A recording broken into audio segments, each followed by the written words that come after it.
કેશોદમાં ભલાઈના નામે ભોપાળુ દીકરીઓને સસ્તા ભાવે સોનાના દાણા બુટી આપવાના નામે ઠગાઈ આચરનાર 4 ભેજબાજ ગઠિયાઓ પાસેથી ₹5,92,800નો મુદ્દામાલ કબજે કર્યો છે। કેશોદના આંબાવાડી વિસ્તારમાં આવેલા જલારામ મંદિર ખાતે લોભામણી જાહેરાત કરી સસ્તા ભાવે સોનાના દાણા બુટ્ટી વેચતા તુતારાઓ પોલીસના હાથે ઝડપાઈ જતા સમગ્ર કૌભાંડ બહાર આવ્યું છે। કેશોદના જલારામ મંદિર ખાતે ભલાઈ ફાઉન્ડેશન ટ્રસ્ટ સુરત અને ગોગા કન્સલ્ટન્સી સુરતના સંસ્થાના સ્થાપક પ્રાજલ પટેલ તેમજ જલારામ માનવ સેવા સમિતિ દ્વારા સવારે જલારામ બાપાના દર્શને કરવા આવતા 1 થી 5 વર્ષની દીકરીઓને દિવસની શુભ શરૂઆતમાં 21 દીકરીઓને પૂજા કરવામાં લક્ષ્મી માતાજીના ચાંદીના સિક્કા વિના મૂલ્યે આપવા ઉપરાંત વહાલી દીકરીના વધામણા 1 થી 25 વર્ષની તમામ દીકરીઓને સોનાના દાણા ₹399માં અને એક ઉપર એક ફ્રીની લોભામણી જાહેરાત કરવામાં આવતા સવારથી જ લોકો પોતાનું આધાર કાર્ડ લઈ સસ્તું સોનું ખરીદવા પડાપડી કરવા લાગ્યા હતા। ત્યારે તપાસમાં સોનાની માત્રા 7 કેરેટ મળી આવી હતી, જે 2 દાણામાંથી 0.067 મિલીગ્રામ સોનું નીકળ્યું હતું, જેની બજાર કિંમત માત્ર ₹150 આશરે થાય છે અને જેથી ₹399માં સોનાના 2 દાણા વેચવામાં આવતા હતા, જે ખરેખર ₹150ની કિંમતના હોય।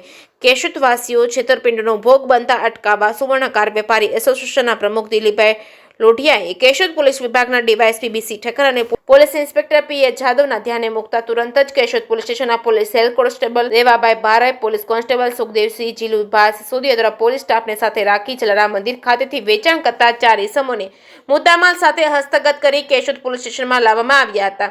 7 કેરેટના દાગીના વેચવાની પરવાનગી માંગતા ન હોય ભારતીય ન્યાય સંહિતાની કલમ 318(2), 318(3), 61(2) હેઠળ સુરતના સંદીપ દેવરાજભાઈ માણિયા, ખુશાલ દેવરાજભાઈ માણિયા, દેવરાજ અર્જણભાઈ માણિયા, વિજય ધીરુભાઈ કુકડિયા ઉપરાંત તપાસમાં જેમની સંડોવણી જાહેર થાય તેઓની વિરુદ્ધ ગુનો નોંધી આગળની તપાસ ડીવાયએસપી બીસી ઠક્કરની સૂચના મુજબ પોલીસ ઇન્સ્પેક્ટર પીએ જાદવના માર્ગદર્શન હેઠળ police sub inspector RN. Odedara, police constable Amrabhai Hamabhai ઝુંઝેના અને સર્વેલન્સ સ્ક્વોડ દ્વારા આગળની તપાસ હાથ ધરવામાં આવી છે, જેમાં ભલાઈના નામે ભોપાળુ કરનાર સુરતના 4 આરોપી સંદીપભાઈ દેવરાજભાઈ માણિયા, ખુશાલભાઈ દેવરાજભાઈ માણિયા, દેવરાજભાઈ અર્જુનભાઈ માણિયા, વિજયભાઈ ધીરુભાઈ કુકડિયાની અટકાયત કરાઈ છે। ₹5,92,800નો મુદ્દામાલ કબજે કરવામાં આવ્યો છે, જેમાં સોનાના દાણા 3,150 નંગ કિંમત ₹3,15,000 તેમજ સિલ્વર કલરના લક્ષ્મીજી અને ગણેશજીની પ્રતિમાવાળા સિક્કા નંગ 900 કિંમત ₹45,000, સોનાની બુટી નંગ 340 કિંમત ₹1,13,200 અને પત્રિકા બેનરોની કિંમત ₹200, રોકડ ₹88,600 તેમજ લેપટોપ કિંમત ₹25,000, મોબાઈલ નંગ 4 કિંમત ₹6,000 મળીને કુલ ₹5,92,800નો મુદ્દામાલ કબજે કરવામાં આવેલ છે।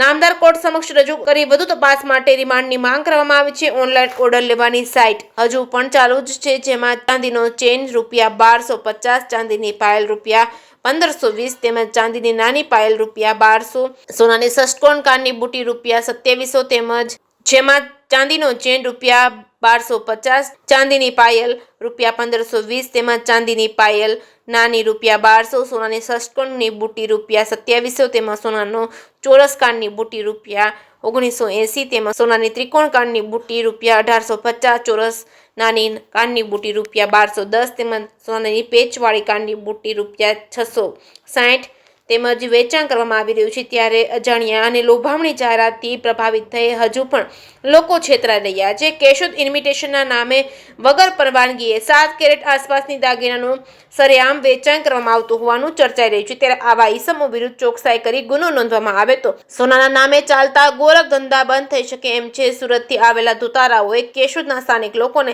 સંપર્કમાં રહી 15 દિવસ ગોરખ ધંધા કરવા માટે પૂરેપૂરી તૈયારી કરી હતી। સેવાકીય પ્રવૃત્તિઓ સાથે સંકળાયેલા જલારામ માનવ મંદિર સેવા સમિતિને સાથે સંકલનમાં લેતા કેશોદવાસીઓએ આંધળો વિશ્વાસ કરી લીધો છે। ત્યારે સુવર્ણકાર એસોસિએશન અને કેશોદ પોલીસની સતર્કતાથી છેતરપિંડી કરવા ઉતરેલી ટોળકીનો પર્દાફાશ થયો છે। સૌરાષ્ટ્રમાં અન્ય શહેરોમાં પણ આ રીતે ગોરખ ધંધાઓ કરવામાં આવતા હોવાનું જાણવા મળ્યું છે। ત્યારે તપાસમાં જાહેરાતમાં દર્શાવેલા મુજબ અન્ય 2 મોબાઈલ નંબર ઉપરાંત સુરતના અને સ્થાનિક કેશોદના કેટલાક મહત્યાઓના સંડોવાયેલા છે। એ તો તપાસમાં બહાર આવશે કે કેમ, એ તો હવે આવનારા સમયમાં જ ખબર પડશે। જે કેસ ગુજરાતી સાથે રાજુ પંડ્યા, કેશોદ।